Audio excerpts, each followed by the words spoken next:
folks, the BRICS countries are saying goodbye USA. The China-led BRICS countries are working to dethrone the US and rewrite the global hierarchy of power. This morning, it was reported that BRICS drew membership bids from more than 19 countries. In this video, I want to discuss why BRICS is getting a lot more powerful, the threat they pose to the US, and what the ultimate plan here is. And before we get into it, I do want to give you a quick heads up. We are going to be uploading a new trade idea at market open tomorrow morning here on the channel. So if you want to be one of the first to find out about it, make sure to hit that subscribe button and that notification bell. Okay, let's go ahead and get to work. So right now you have two different parties. You have the current guard led by the US, and then you have the up and coming want-to-be guard led by China, and they are gaining steam incredibly fast. If you look at the growth contribution from BRICS nations, well, BRICS countries surpassed G7 countries in 2020 and have continuously diverted, and the spread is only expected to get wider and wider. In other words, BRICS countries are expected to account for the vast majority of economic progress and power in the coming decades. And get this, China's GDP is more than twice the size of all four of the other BRICS members combined. So make no mistake, this is really a China alliance and a China push for global dominance. And needless to say, having a robust economy gives you a huge edge on a global stage. But when you get your country and your alliances into a situation where they are dominating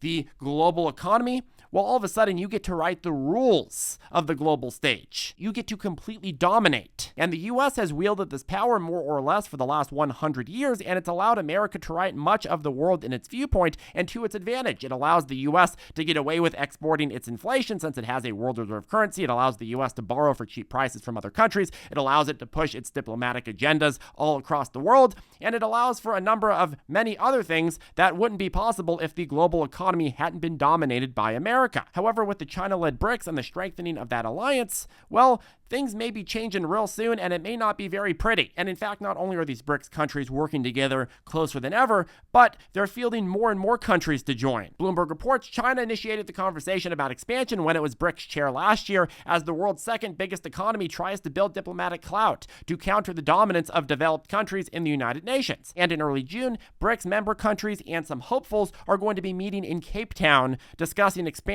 and also discussing a new BRICS currency and ways to de-dollarize. This upcoming BRICS summit is going to set the stage for what the world is going to look like for the next 30 or 40 years, and hopefully the leaders here in America are watching this. What will be discussed, referring to the summit, what will be discussed is the expansion of BRICS and the modalities of how this will happen.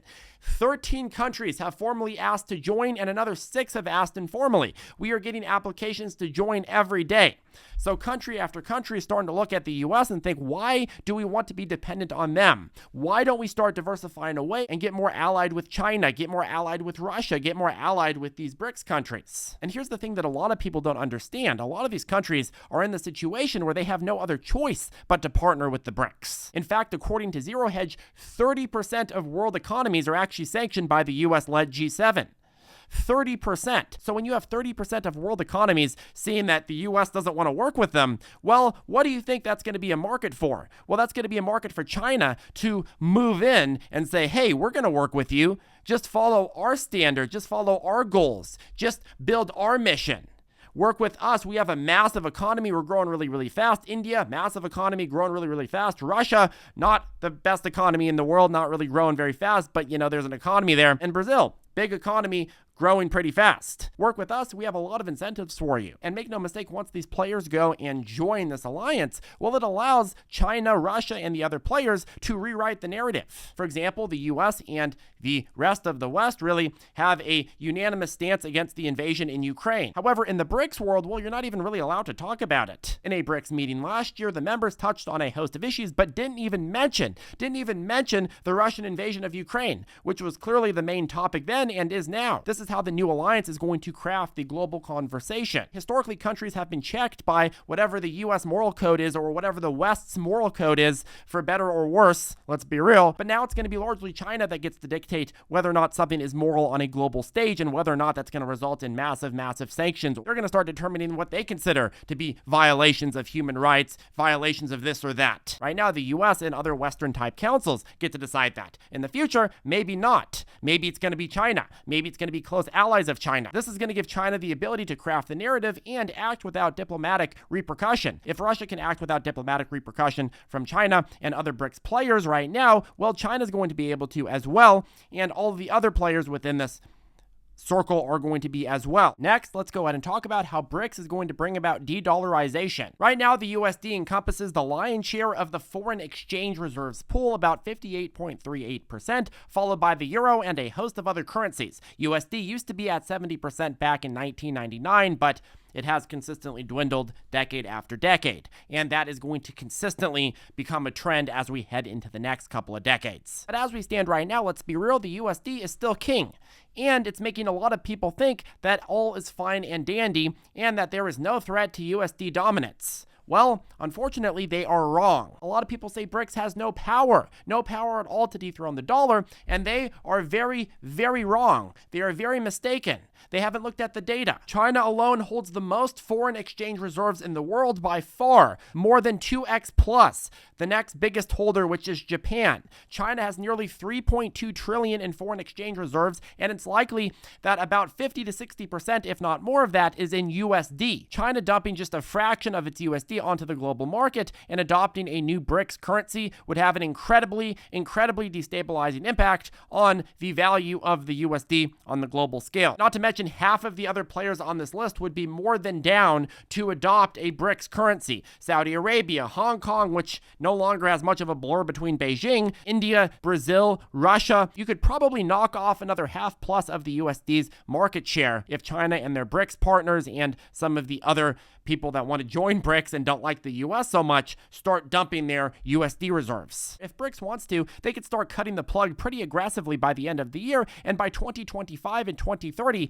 the USD would be completely evaporated. Your market share could go from 58% to basically being a little mouse, a little sliver. But in order to actually do that, they need an alternative that is attractive, and they know they need that. Otherwise, how are they going to get people to jump ship? You see, the thing is, the original reason the dollar was the reserve for so many countries was because it was backed by gold, and it was backed by the credibility of the strongest economy and country on earth with some of the best institutions. It was the safest place to store your capital. However, when Nixon went and yanked it off the gold standard, the only thing that was left was the credibility aspect, and as we've seen over the decade since, well, we've seen U.S. monetary and fiscal policy be a complete disaster for the value of the dollar. And so a lot of countries that may even like us are sick of this fiat BS, are sick of holding this fiat American currency, and they want something that is backed by gold. So what BRICS can do to really destroy the US dollar is create a currency that the biggest economies with the biggest economic power growing into the next few decades use, and on top of that, we're going to back it by gold. If they do that, it's game over for the USD. If they do that, you're going to see a lot of reserves pour out of the USD, and it's going to be a self-fulfilling cycle to the downside. All China needs to do is dump their USD for this new BRICS currency. All the other parties need to do is start dumping some of their USD for the BRICS currency, and all of a sudden you're going to have a lot of our close allies in Europe, in Asia, all over the place start thinking, hey, okay, well, maybe we don't want to dump the USD entirely, but we got to start diversifying. So let's go ahead and dump maybe a quarter, maybe half, maybe 3/4 of our USD reserves so that we can hedge against the downslide of the US dollar. The US dollar has been a very, very tough currency to have as a world reserve for many decades now, and countries that are given a good alternative will make the switch. An economist contributor to Bloomberg says, quote, "The dollar's dominance means the burden of the dollar.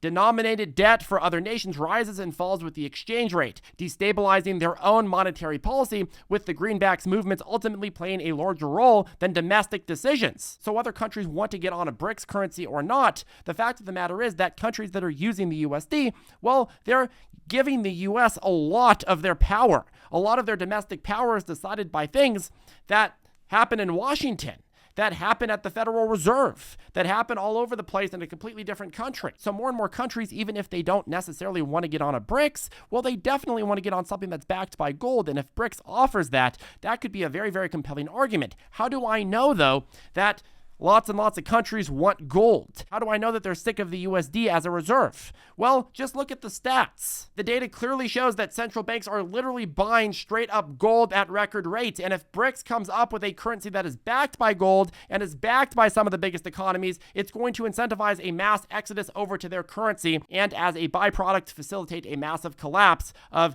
the US currency. Quite frankly, we haven't even seen the collapse of the US currency yet, and you're already starting to see some of our close allies like France say that we got to reduce our dependence on the dollar. Why? Because if you're going to have this war between whatever the BRICS currency is or whatever China's relevant currency is going to be, well, a lot of these countries aren't going to want to be caught up in the middle of it. So they're going to start diversifying. And by diversifying, what does that mean? Well, that means getting rid of their USD, sending it back to the US in exchange for something else. And that's going to flood the US with all these new bills, and it's going to inflate a lot of the prices here at home. But speaking of the rapid collapse of the USD, do you know what is also rapidly collapsing? Well, the price of ZipTrader U for a limited time. If you use coupon code WAR at checkout, you will get 60% off our one-time fee for the program. You will get access to our step-by-step lessons, our private chat, and our daily morning briefings. And like I explained in yesterday's video, ZipTrader is at war and we must fight aggressively, and that's why we have this aggressive 60% off coupon code. Make sure to give it a look as soon as possible because this is going to be one of the best deals we ever offer. Okay, but back to work. So, former White House economist Joseph Sullivan says that this BRICS currency would be a unique threat to the dollar. It'd be like a new union of up-and-coming discontents who, on the scale of GDP now, collectively outweigh not only the reigning hegemon, the United States, but the entire G7 weight class put together, he said in a column published on Monday.